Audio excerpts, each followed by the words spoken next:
Os irmãos estamos com a paz do Senhor. Amém. Estive meditando esses dias, irmãos, o quanto a palavra de Deus é atual. Estava vendo um profundo conhecedor dos direitos humanos e assim não se identificou como evangélico.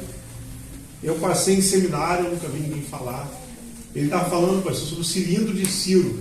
E aí eu achei muito interessante, um professor dando aula na faculdade, ele falando sobre o cilindro de Ciro. Ele falou o seguinte, que em 1849 fizeram escavações e encontraram nessas escavações tabuinhas de... Enfim, nessas tabuinhas a declaração de Deus para Ciro, dando uma ordem para que ele viesse edificar um santuário. E ele estava dizendo, eu perguntei, professor, mas isso é fato, comprova-se pela história, tem prova científica? Ele falou sim. E ele falou mais, esse cilindro de Ciro é considerado a primeira declaração universal dos direitos humanos. Eu fiquei assim, admirando, falei, então professor, o senhor está dizendo que a primeira declaração universal dos direitos humanos não veio no século XX, não, veio em 539 a.C., quando Deus vai inspirar Isaías 200 anos antes de Ciro nascer, dizendo que ele ia edificar uma casa. Mas como é que pode? Quando Isaías profetiza, o santuário está de pé. Deus já estava prevendo que Nabucodonosor havia de destruir o santuário. Depois de 200 anos levantaria Ciro, e Ciro seria um rei humanitário. Por isso que a primeira Declaração Universal dos Direitos Humanos, que inspirou, na verdade, em 1945, a Declaração Universal dos Direitos Humanos, está em Ciro, porque ele foi um homem humanitário. Ele pega os povos que estavam na Babilônia, depois de dominar a Babilônia, e manda que eles voltem à sua pátria, que eram, na verdade, os judeus que estavam ali 70 anos. Eu achei isso muito interessante. E o professor falando, isso tem fundamento. Eu falei, professor, só tem um detalhe. Quando ele recebe essa ordem, ele nem era nascido. E outra coisa, Deus chama ele pelo nome. Ele falou assim, é essa confusão que está dando no meio dos sábios. Então, irmãos, a Bíblia é um livro atual. Às vezes a pessoa pensa que está lendo a Bíblia, é um livro comum. A Bíblia não é um livro comum. Tudo aquilo que acontece no decorrer da história tem fundamento bíblico. Eu achei isso muito interessante. E às vezes na faculdade, e o professor falando, ele não era crente nenhum, mas falando com muita essência. E caiu, inclusive na prova, não tem dúvida. Caiu essa questão na prova. Eu achei interessante, porque geralmente quando se fala em faculdade, fala assim descrença, mas essa aula de direitos humanos falou muito profundo comigo. E eu fui pesquisar. Você sabe como que Ciro ele conseguiu, porque a gente fala das muralhas de Jericó. Você sabe como que era a cidade de Babilônia? Qual era a altura do muro da cidade? Eu fui pesquisar. Babilônia era impenetrável, humanamente falando, uma cidade com muros de 90 metros de altura e 25 de largura. Você vê que a largura de Jericó, do muro de Jericó, eram 9 metros. Se não me falha a memória, eram 6 metros. Babilônia, 25 metros. E ali a história, ele vai contando a história com detalhe e diz que Deus deu uma orientação a Ciro, ele desviou o curso do rio, do Eufrates, e ele ordena que Dário entre então na Babilônia. E nesse momento os babilônios foram tomados de surpresa, que eles estão em festa. Foi aquele momento que Beltesazar está dando um culto aos seus deuses, os objetos sagrados. Então assim, Deus escolheu um momento estratégico. Deus deu uma estratégia para Ciro, mesmo ele não conhecendo Deus, porque Ciro não tinha conhecimento de Deus, Ciro era idólatra, mas Deus já tinha uma missão para Ciro, Deus tinha um propósito. E vindo para cá, Deus falava comigo de propósito, irmãos. Propósito de Deus, ninguém consegue interferir no propósito de Deus. Por isso que Eclesiastes vai dizer que tudo tem o seu tempo determinado. Há um tempo determinado para todas as coisas, e há um propósito. Ele fala de algo diferente agora, debaixo do céu. Ele está dizendo, na terra, tempo de nascer, tempo de morrer, mas debaixo do céu tem propósito. Aleluia. E Deus tem propósito para nós. Quem está disposto a viver o meu propósito? Aleluia. E a Bíblia diz que o propósito de Deus foi escrito antes de você existir, como foi na vida de Ciro. Eu também, se não me Ciro, mas o salmista vai dizer, Senhor, tu me sondas e me conheces. Sabes quando eu me assento e sabes quando eu me levanto. De longe conheces os meus pensamentos. Ainda a palavra não me chegou à boca. Tudo tu conheces o meu deitar e o meu levantar. Aleluia. E ele vai dizer o seguinte: todos os meus dias, como os discípulos, foram arrolados no teu livro, sem que nenhum deles viesse a existir. Ele vai dizer o seguinte, está dizendo o seguinte: antes de você existir, eu escrevi uma história para você. E nessa introdução, eu quero deixar aqui uma interrogação para todos nós. Quem está disposto a viver o propósito de Deus? Quem está disposto, como Ciro, a viver o propósito de Deus? Pastor, eu estou disposto. Então, ainda que diante de você esteja a Babilônia, com um muro de 90 metros de altura por 25 de largura, Deus vai te dar uma estratégia. Nem que ele desvie o curso de um rio, mas ele vai te dar uma estratégia para você conquistar aquilo que ele projetou para você. Porque era impossível, humanamente falando. Irmãos, quando eu fui estudar Babilônia, eu falei, isso foi coisa de Deus. Ciro não tinha condições de dominar a Babilônia, mas Deus disse que entregaria nas mãos dele. Deus deu uma estratégia, e Deus vai nos dar estratégia para que o propósito dele seja cumprido. Fique tranquilo, Deus tem uma história escrita para você, e aquilo que Deus escreveu para mim e para você, o diabo não poderá anular aquilo que Deus colocou para nós, porque os dons e as vocações de Deus são irrevogáveis. Ninguém pode revogar aquilo que Deus projetou para nós. Quantos querem viver o propósito de Deus? Aleluia! Graças. Eu vou ler um texto simples, assentado como estamos. Eu escrevi isso há algum tempo. E eu tive a oportunidade aqui de dar uma saudação, uma palavra de abertura, mas eu não consegui falar por conta do tempo que eu queria falar desse texto, que está em Lucas, Evangelho de Lucas, capítulo 10. Uma vida com propósito, meu irmão. Você não nasceu por acaso. Você não é getsemaniano por acaso. Você não é crente por acaso. Deus escreveu uma história.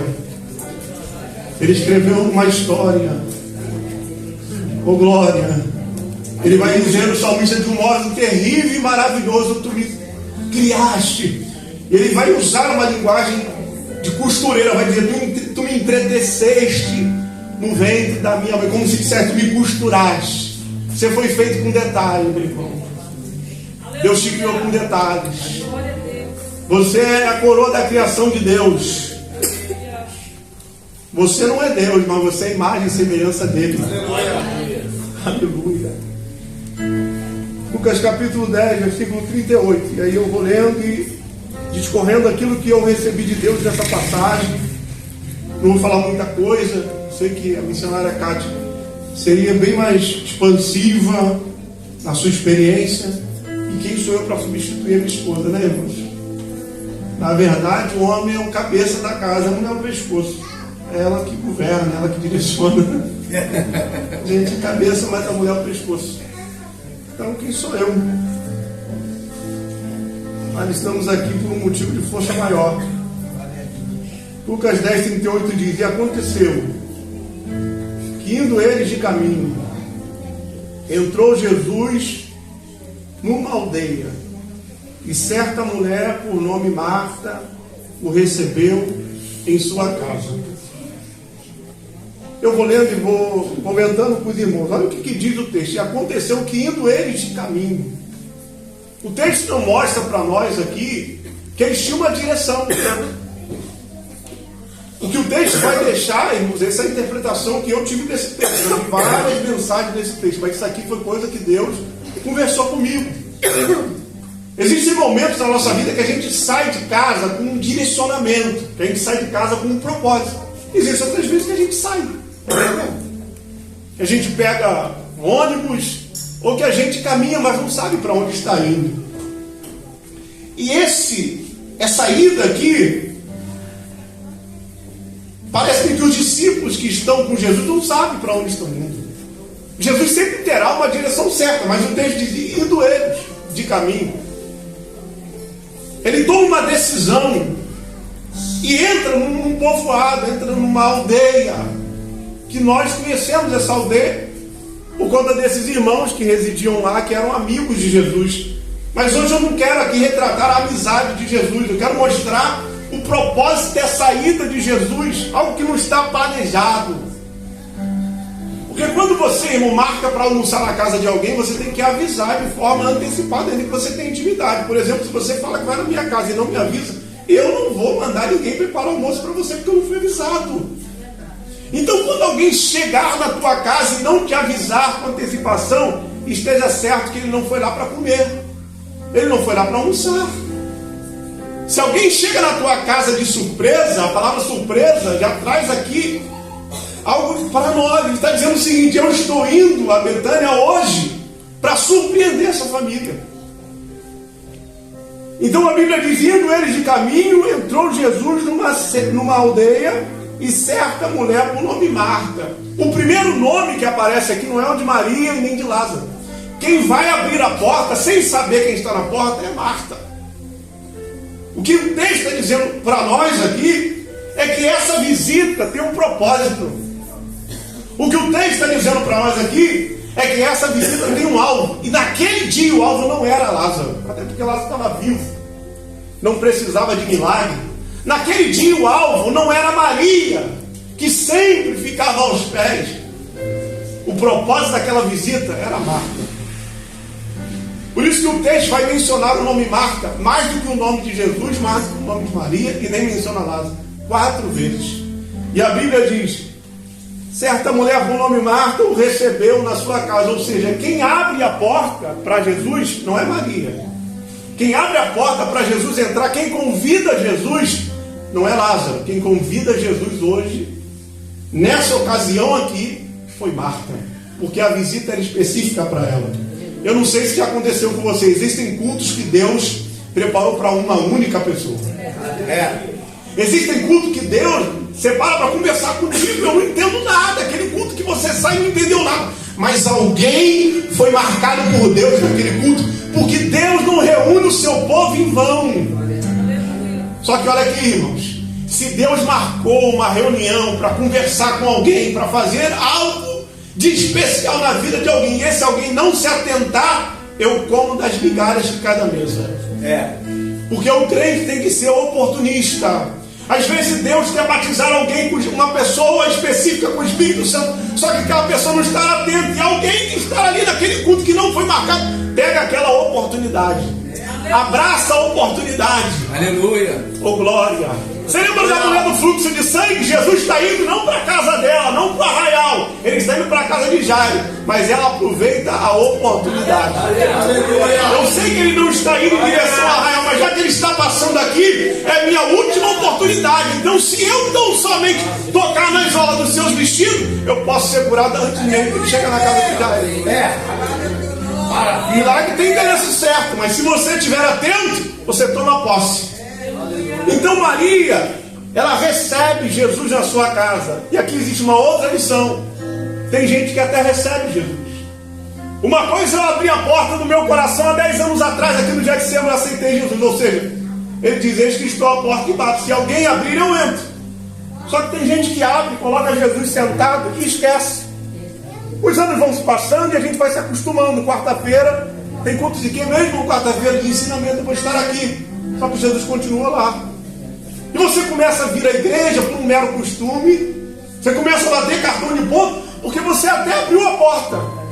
Só que o que ele exige de nós não é apenas abrir a porta, é dar assistência a Jesus. É dar ouvidos àquilo que ele quer continuar falando conosco no decorrer desta caminhada.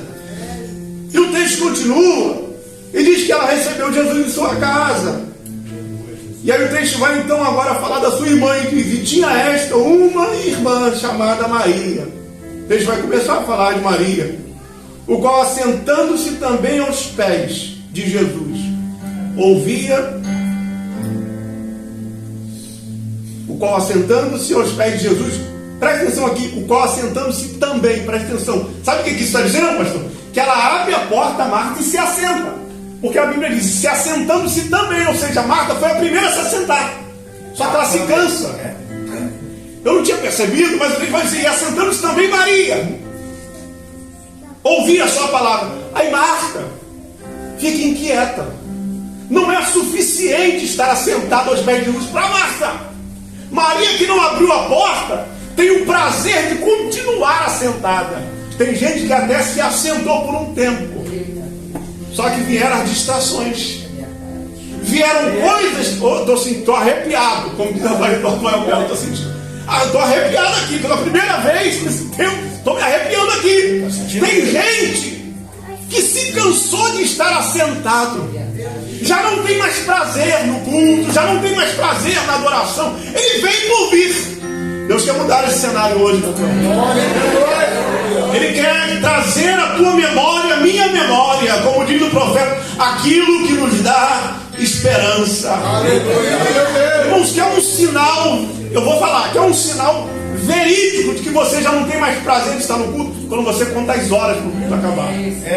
Eu, quando comecei na minha caminhada, eu pedi a Deus que o culto não acabasse. Porque a igreja era um pedacinho do céu, mas a minha casa é um pedaço do inferno. Então eu dizia que esse culto não acabe, porque eu não quero chegar em casa, eu quero ficar na igreja. Só que o grande problema é que agora a gente troca as prioridades. Agora eu tenho uma esposa crente, eu tenho filhos crentes. Todos são certos. Para que eu vou orar? Meu filho não é viciado. Minha esposa não bebe, minha esposa não me dá problema. E a gente começa a se acomodar. A gente já não dá a devida atenção ao anfitrião que está na casa. Irmãos, quem está visitando aquela casa é Jesus. Em nenhum momento ele pediu para almoçar, pediu para tomar café. Pelo contrário, ele está discursando a palavra. E Maria fica aos pés. Eu vou te mostrar algo aqui que vai doer. Jesus não se preocupa. Ele não fica chateado quando a gente troca as prioridades. Eu vou te mostrar em que momento ele fica chateado. Porque quando Maria fica sentada, Marta, depois de um tempo, se levanta. Até aí Jesus não fala nada. Esse é um problema seu, é escolha. Ele não fala nada. Olha aqui, ó. O qual, assentando-se também aos pés de Jesus, ouvia a sua palavra. Agora Maria se assenta junto com Marta. Marta, porém, aqui ela se levanta. Andava distraída em muitos serviços. Interessante que o texto, pastor, vai dizer que ela andava distraída em muitos serviços. Sabe o que o texto está dizendo? Quando você deixa a sala onde Jesus está dando instruções para ir para a cozinha, colocar o avental, o que você faz na cozinha deixa de ser serviço e passa a ser distração. Toda vez que Jesus estiver na sala falando com o seu povo e eu procurar uma outra coisa para fazer, aquilo não é mais serviço. Para Deus aquilo é chamado de distração. Distração. É forte. Eu fui orientado a meditar, a ter um devocional com Deus, eu tenho um horário de oração. Então se eu começo a ocupar aquele tempo com uma outra coisa, o que eu estou fazendo já não é mais serviço. Pode ser o seu trabalho, mas naquele momento já não é mais serviço. É distração. Quem sabe alguém que está aqui essa noite força em fazer hora extra só para dizer, pastor, eu estou trabalhando. Na verdade você perdeu o prazer de estar no culto. Forte. Então você cobre férias. Então você faz hora extra. Mas você não faz pela necessidade. Você faz para ter um motivo para não vir. Então o que você está fazendo até nesse espaço de tempo, ele está dizendo, o que tu faz na cozinha com avental é distração. Porque o teu lugar é na sala, vestido com veste está lá resplandecente. Como pode alguém trocar a sala onde Jesus está pela cozinha, irmão? Porque na sala você tem o quê? Azeite puro batido de oliveira. E na cozinha? Olha o queimado, irmão. De 3 dias, porque está caro o óleo. Então, sabe como é que é? E peneira. Então, amado, tem gente que prefere estar na cozinha sem a presença de Jesus, virar as costas para a sala e ficar na cozinha. Maria não. Você pode ir, fica à vontade. Mas eu vou permanecer aqui aos pés. Aleluia! Recebendo as instruções. E Jesus até agora não está falando nada. Ele deixa Marta lá, cuidando dos afazeres.